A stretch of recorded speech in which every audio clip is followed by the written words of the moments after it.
American hero, a regular guy. The U.S. Army's oath of enlistment reads, I do solemnly swear that I will support and defend the Constitution of the United States and the state of New Hampshire against all enemies, foreign and domestic. It was September of 1961. The foliage on Bennett Road in Durham, New Hampshire was an autumnal display of natural pyrotechnics. Riding through it in the school bus was akin to being inside a rolling kaleidoscope. The bus groaned up over the broken back hump of the Boston and Maine Railroad Bridge. The kids in the back of the bus catapulted from their seats as the rear wheels crested the rise. They were whooping like banshees as they flew out of their seats. Mr. Doucette, the driver, was in his mid-40s. Although too young to have served, he, like many of his generation, carried within him memories of incomprehensible events from the war. And just like every man in Lee, he was building a life one brick at a time for his wife and sons. He worked 2 jobs, driving the bus and working as a janitor at the Mastway Elementary School in Lee. Unfailingly polite, he had a hi or hello for us when we got on the bus and goodbye when we got off.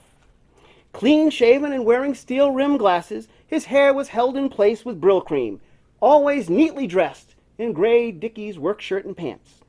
He navigated the bus down the hill, around the corner, and stopped at a mailbox.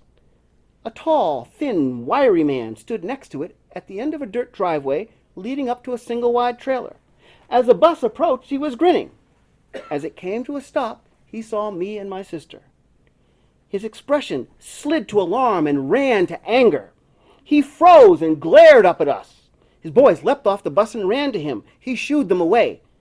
Go on up to the house. Driver, what are those niggers doing on the bus? What? What did you say? You heard me. My kids don't ride on a bus with no niggers. Put them off. Mr. Doucette put the bus in reverse, shut off the engine, and yanked up on the emergency brake. You can't talk about kids like that. Where are you from? Oklahoma. It's illegal for niggers to ride on a bus with white kids. This is New Hampshire. All kids ride on the bus. Not with my kids, they don't. If I put them off, what are they supposed to do? Walk? I don't care what they do, but they can't ride on the bus, and if you don't put them off, I will. The Okie moved towards the door of the bus. Mr. Doucette took off his glasses and put them on the dashboard. He then sprang out of the seat and out of the bus. He shoved the larger man backwards. The Okie drilled him in the right eye with a fist. Mr. Doucette countered with a rapid combination, dropping the Okie to his knees. You send your wife down to get the kids tomorrow.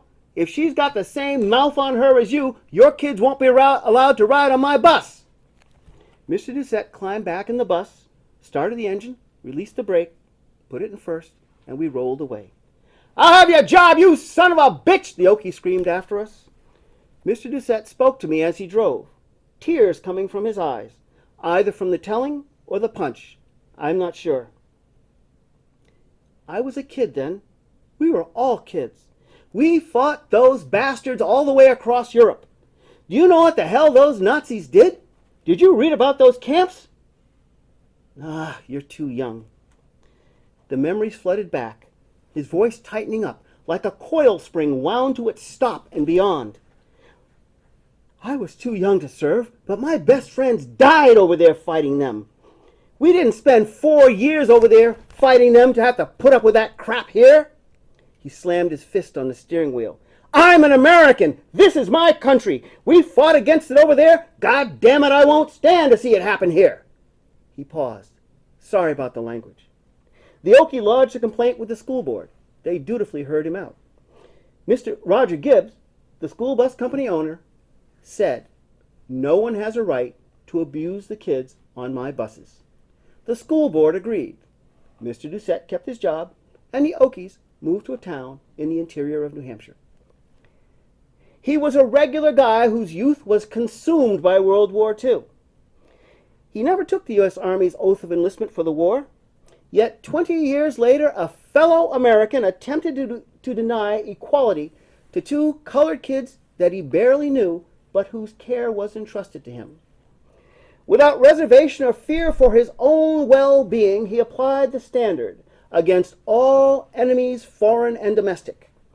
On that sunny fall afternoon in 1961, the late Mr. Gerard Doucette, of Route 152 in Lee, New Hampshire, became, in the truest sense of the definition, an American hero.